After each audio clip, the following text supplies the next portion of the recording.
Hi, I'm Brent Stafford, and welcome to another edition of RegWatch on GFN.TV. The debate over nicotine vaping and other safer nicotine products can get quite heated.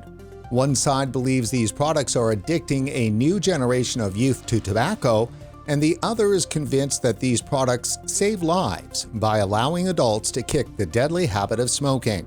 With both sides entrenched in their positions, how could a resolution be found? The most obvious answer would be to turn to science. But the science on nicotine vaping and other risk-reduced products is contested, despite mounting evidence of their relative safety and efficacy as tools to quit smoking. Joining us today to discuss the science on vaping and the challenges of science communication is Sarah Cooney, the former head of scientific collaboration and communication at British American Tobacco and director of the consultancy firm Cooney Scientific. Sarah, thanks for joining us today on RegWatch. Thanks for having me. Sarah, you spent nearly 12 years at British American Tobacco and were charged with finding ways to better communicate the science behind safer nicotine products to regulators and to the public. Top line for us, what does the science say about vaping and tobacco harm reduction? For me, the science is very clear. These products are much, much safer than continuing to smoke. If you just take chemistry, a cigarette smoke aerosol contains at least 6,500 different constituents. In contrast, the aerosol from a vaping product has between 10 and 100 compounds. So it's at least 2 magnitudes simpler than a cigarette smoke aerosol. And that alone is strong enough for me to tell my friends who smoke that they should switch to vaping. Sarah, you're a scientist yourself. Tell our audience about your background and specialties. So I trained as a scientist at the University of Toronto. My background is genetics and molecular biology, and then I did my graduate work in plant genetics and biotechnology. In fact, I was in one of Canada's most famous scientists' labs, Peter McCourt at the University of Toronto. I worked on hormone interactions in Arabidopsis, which is this tiny little mustard weed plant that is a model system for genetics, for doing genetics in plants. And some of my thesis research was published in Science, which is one of the world's most famous science magazines. But I didn't actually enjoy doing science at the bench. So when I was finishing up, I was looking for something different to do. The guy I shared a bench with, he was Italian, and his sister had worked at Nature magazine in London. And he said to me, Cooney, you would love London and London would love you. So I started exploring working in science publishing, and I wrote to several science publishers, and some of those conversations ended up in interviews. And then actually just a couple of months later, I moved to London to work at Current Biology Limited, the first journal that I worked on. How did you end up then working for a tobacco company? So I worked in publishing for a long time, in lots of different types of jobs, mainly editorial driven, so content driven. And then I worked developing new titles, so identifying emerging areas of science that needed information products to support them. And I really enjoyed it for a long time, but I got laid off a couple of times. And then the third time that happened, when I was looking for new jobs, I was like, I'm not sure. I don't want to do that again. I've done that before. And then a friend of mine asked me to come down to BAT to talk to the senior scientists about how to get their work published in journals. And I was like, a tobacco company, they do research? Do they do research? And so as a favor to her, I came down to Southampton to BAT. I met lots of people. I had a tour of the site. And growing up in Canada, Canada, is very strong on tobacco control, and my dad always hated smoking. So it was a real surprise for me to find interesting people, really interesting research, and an openness about the dangers of smoking that I did not expect.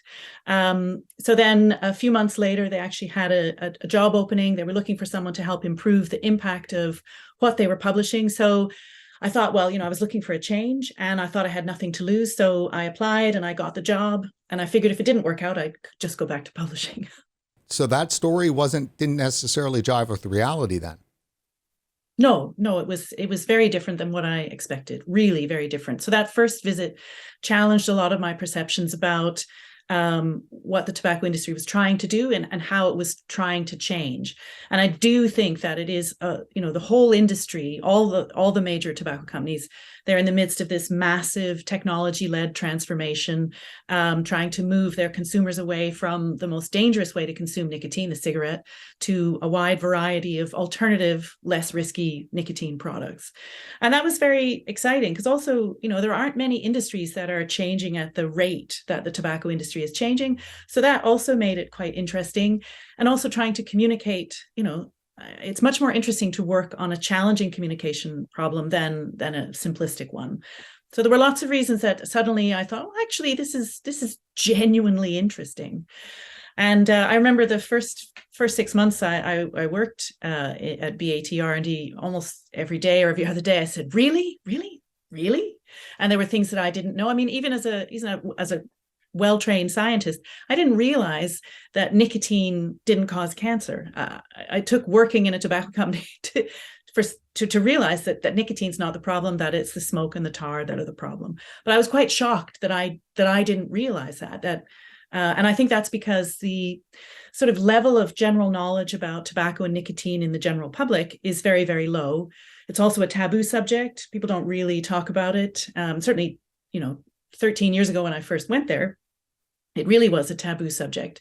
I've had friends that have lost friends because they've gone to work for a tobacco company. I think that things have improved in terms of kind of general knowledge in the public because of products like vaping. They really are, it really is a consumer revolution, and smokers are demanding alternative, safer options. Now, when you first started at BAT, that really was at this real start of the impact that vaping products had on, and in fact, I think that probably even a little bit earlier. So would you say that the vaping technology, safer nicotine technology like vaping, is responsible for pushing the tobacco companies in that direction? Well, I think that's fair. I mean, everybody knows that smoking is uniquely dangerous, and as technologies have emerged and people can use sort of smoke-free nicotine or reduced risk nicotine, why wouldn't you? If you can find a product that delivers nicotine in a way that a smoker finds satisfying, then why wouldn't people switch? And I think the difference with what tobacco companies are doing is that they're creating products that are intended to compete with a cigarette. Whereas pharmaceutical products like nicotine replacement therapy, those are designed for short-term substitution to ease the craving for nicotine. Whereas, actually, if you're you've got to compete with a cigarette. You've got to make something that somebody wants to use. You've got to make something that is as a compelling alternative. And yeah, sometimes people have to adapt their habits and get used to differences. But I mean, so vaping in particular, there's so much that is similar between vaping and smoking, the hand to mouth, the throat catch, all these things that are important for smokers. That helps compete with a cigarette, and you can adapt your habit and what you want. And I think people will accept a difference in the experience if they get enough of what they want. And the products are improving all the time. So the early cigalikes were not great products, but as batteries have improved, and as nicotine delivery has improved and the sensory experience has improved, it makes it easier to compete with a cigarette. You mentioned competition, i.e. a tobacco company needs to create new, safer products, reduced risk products that can compete with their own products, which are, of course, deadly combustibles.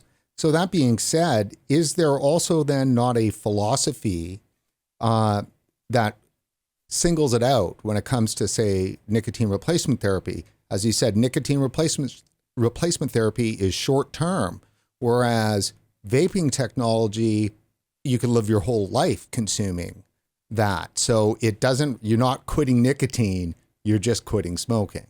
Yeah. Interestingly, in the UK, the Nicorette inhalator was the first product that was given a harm reduction indication.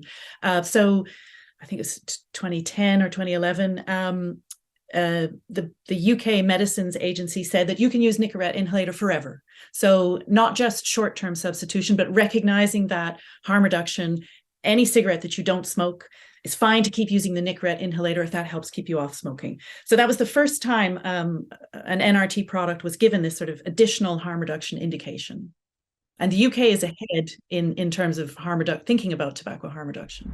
How is it possible that there can be so much confusion around nicotine that must be on purpose?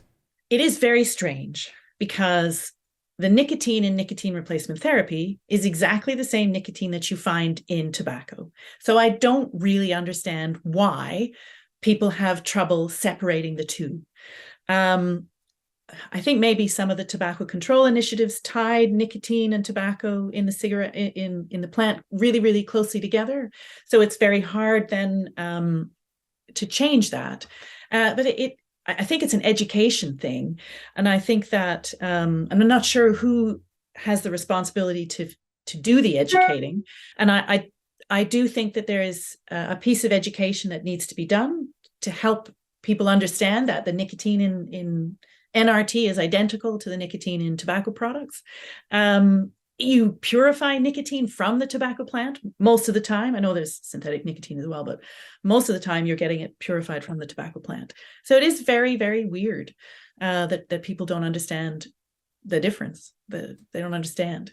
If a government decided to stick the label nicotine is carcinogenic on some kind of messaging to the public, from a scientific point of view, would they be accurate in saying that? That's wrong. That's wrong. There's no, well, if some people are trying to argue that it is, but I think there's plenty of evidence that it isn't. If you look at the Swedish experience with snus, the oral tobacco product, traditional oral tobacco product, there's no link between using snus and cancer. So there's, very little evidence that nicotine is a carcinogen. Sarah, so overall, do you think that the tobacco industry has embraced tobacco harm reduction? And if so, what do you think the meaning is that they've embraced? So I think the industry has. And I mean, like I said, I think that the whole industry is in the midst of this massive technologically driven transformation away from the most dangerous way of consuming nicotine, this combustible cigarette, to these alternative products. You only have to look at the range of products that tobacco companies offer, the fact that they're acquiring small startups or established businesses that give them a strength in a particular type of emerging product. I think that and these are products that then compete with a cigarette. So it's essentially disruptive innovation. So you're investing in a product that's going to cannibalize your existing dominant product, but because you know that these are the products of the future. The cigarette is not the product of the future, but vaping, heated tobacco, nicotine pouches, those are all products of the future. And I think that the Foundation for a Smoke-Free World have a tobacco transformation index, and they monitor how quickly tobacco companies are moving to embrace reduced risk products. And I think I was looking at Philip Morris's figures for Q4. They had 36% of their revenue from smoke-free products. And overall in 2022, they had over 30% of their revenue from smoke-free products. And with the acquisition of Swedish Match, I would expect that to, the rate of change will speed up because they've now got, a very strong nicotine pouch product through that acquisition. So I think that, but if you look at all the big tobacco companies, they all have offerings across the different product categories. Sarah, when you joined BAT, did you have any aha moments? Well, yeah, all the time. The first big one was that I didn't realize that nicotine didn't cause cancer. That was a big one. I also began to be surprised. We brought in a consultant to help us work on the science website, batscience.com. And his observation in looking at some comments from Cancer Research UK and the British Heart Foundation, he just said, the normal rules don't seem to apply here with the normal rules of engagement. So they were a web consultancy. And that always has stuck in my mind. And it's true, the normal rules don't seem to apply. And I think that in order to combat that, I think that, this push towards openness and transparency and sharing as much as possible, I think that's been very important. And I think, I used to run the visitor engagement program at BAT, and pre-pandemic, we had around 60 to 65 visitor groups a year. And sort of one by one, we could change people's minds about, what's happening in the tobacco industry. But this idea of sort of being open and transparent and letting people look inside, sharing as much as possible. This is where publishing becomes important. Sharing your research becomes important. And there are good ways to do that are seen as credible by the wider scientific community. But yeah, it was a lot of it was a surprise, because traditionally the tobacco industry has been very closed. People haven't been invited in. They haven't really shared. But, I think reduced risk products have really transformed what the companies are willing to talk about. And it's a great story. The best comment I ever had from a journalist visiting the site was, he was having trouble holding this new story about reduced risk products in his head at the same time as the old story about cigarettes. So, that was a pretty good outcome from a single visitor. Now, I mean, obviously, you've spent now quite a few years working around the communication about these products and the benefits of tobacco harm reduction. That promise, the virtues of vaping is what we call it, seem to be destroyed over the so-called youth teen vaping epidemic and the so-called vaping-related lung illness. It seems to me that tobacco control has made it their priority is to destroy any sense of virtue when it comes to the use of, tobacco harm reduction products. I think the problem is the ideology of certain parts of tobacco control who feel that the tobacco industry has no business being in business, and their goal is simply to eradicate the tobacco industry. And I think, frankly, that's a bit naive, because these are big companies, well-established companies. It would be much better to help them transform to selling reduced risk products, and to transform faster than thinking that you're going to put them out of business. That's just not going to happen. And I think, we have to move away from ideology, and science should give us a way to do that, because, the data is the data, right? If you look at the chemistry of the aerosol of a vapor product versus the chemistry of cigarette smoke aerosol, there's just no comparison. There are graphical representations of the difference between cigarette smoke and vapor aerosols.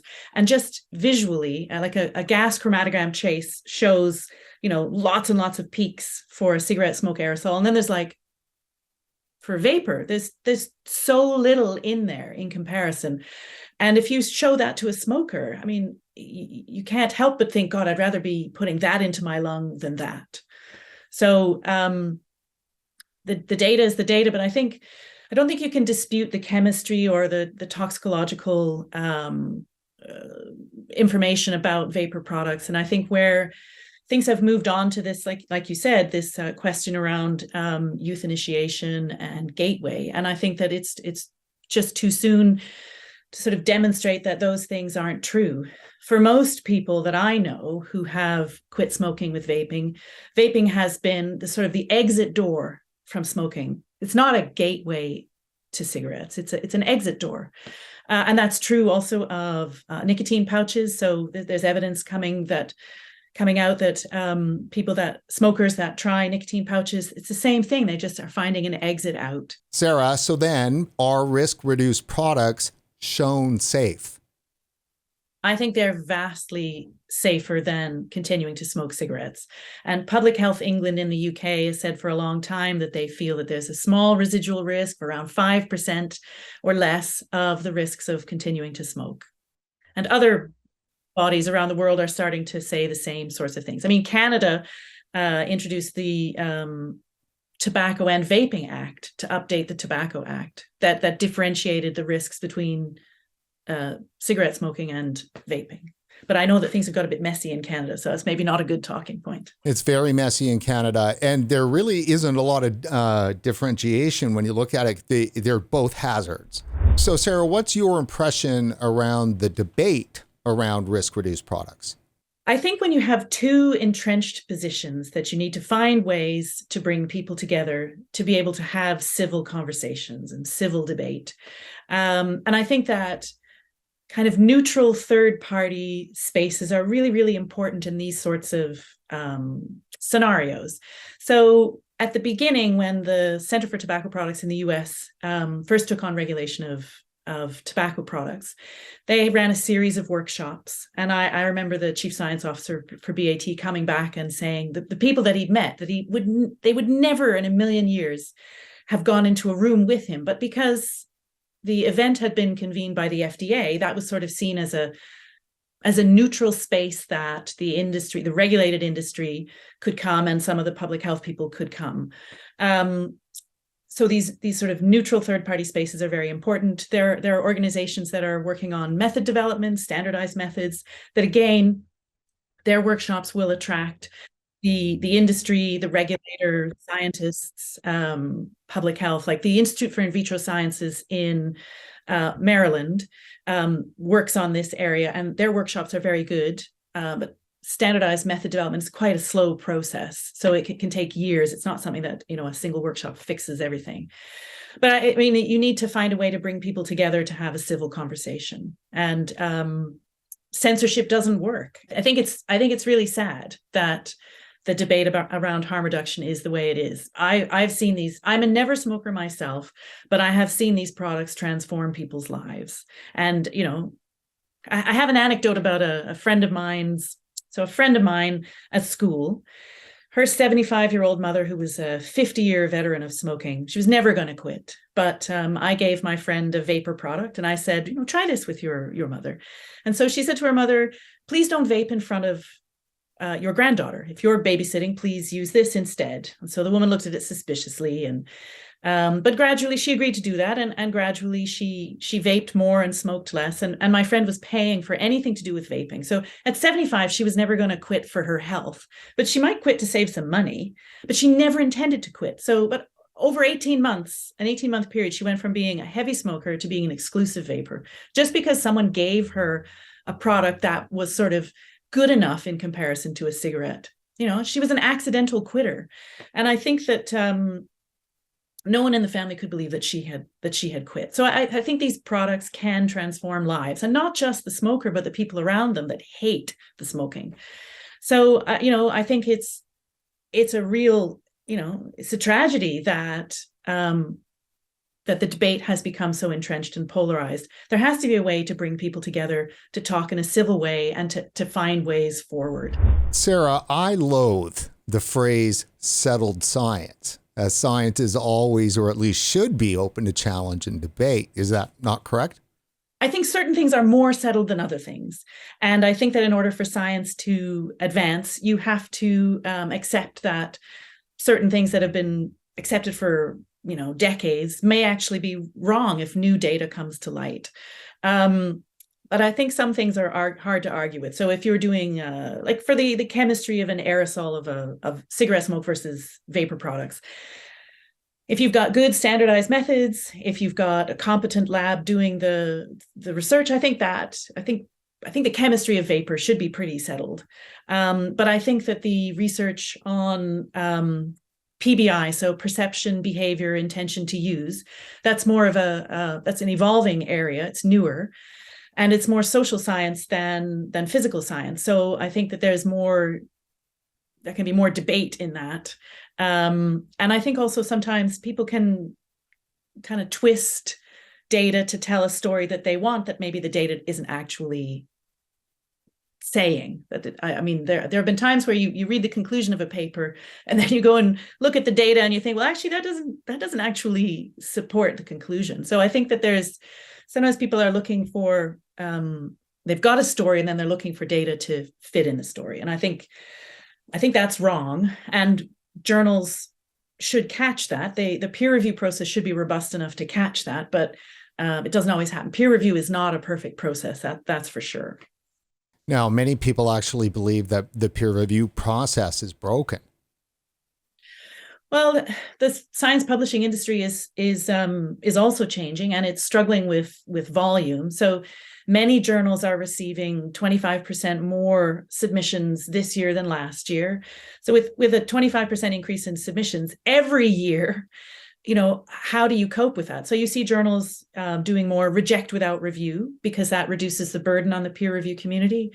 For an emerging area like tobacco and nicotine science, there's a shortage of good reviewers. And really the industry needs more of its scientists to be volunteering to be peer reviewers, because there's a great deal of very talented, very experienced scientists in the tobacco industry and all the companies. Sometimes you look at referee reports and you think, well, the referee didn't understand the paper. I've challenged rejection decisions before on behalf of scientists, sort of saying, well, this is wrong. And they've never reversed the decision. But I have seen where a journal has recognized that they lack expertise in an area and have looked to add people to their editorial board. And I know that's been a direct consequence of, writing a rebuttal letter, and it's a bit futile, but actually sometimes things can change. They're just not obvious to the outside world. So journals are struggling because there's more and more material being submitted. The peer reviewers are under, there's a conference every year about the peer review crisis. Sarah, in the past few years, we've heard about journals banning tobacco industry research. What's your sense of that? So there are thousands and thousands of good journals out there. And there's actually a relatively small number of journals that have an explicit censorship ban against the tobacco industry or research funded by the tobacco industry. But a lot of those journals have quite high profile. They've done press releases, and they've done, kind of PR campaigns around their decision to censor an industry. It's quite shocking, really, to me, because good science should stand the test of robust peer review. Good science should stand on its own. And my observation would be that the journals that have a censorship ban, they tend to be owned by medical or public health organizations that have a small publishing activity as part of their, suite of activities. And the profits that they make off their journals are used to subsidize other membership activities, conferences, and so on. So if you look at the bans, the British Medical Journal, the BMJ group, all of their journals won't accept tobacco-funded work. The American Thoracic Society, the European Respiratory Society, so they're all kind of small medical public health charities. Large commercial publishers are unlikely to ever institute a blanket censorship ban. That's not to say that some journals owned by the big publishers don't have censorship bans, or they don't have individuals that have kind of bias, conscious or unconscious. So, I've been involved in submissions to journals that don't have an explicit ban, but the papers have been bounced back. Oh, I wouldn't ever consider publishing something from the tobacco industry. So you have to kind of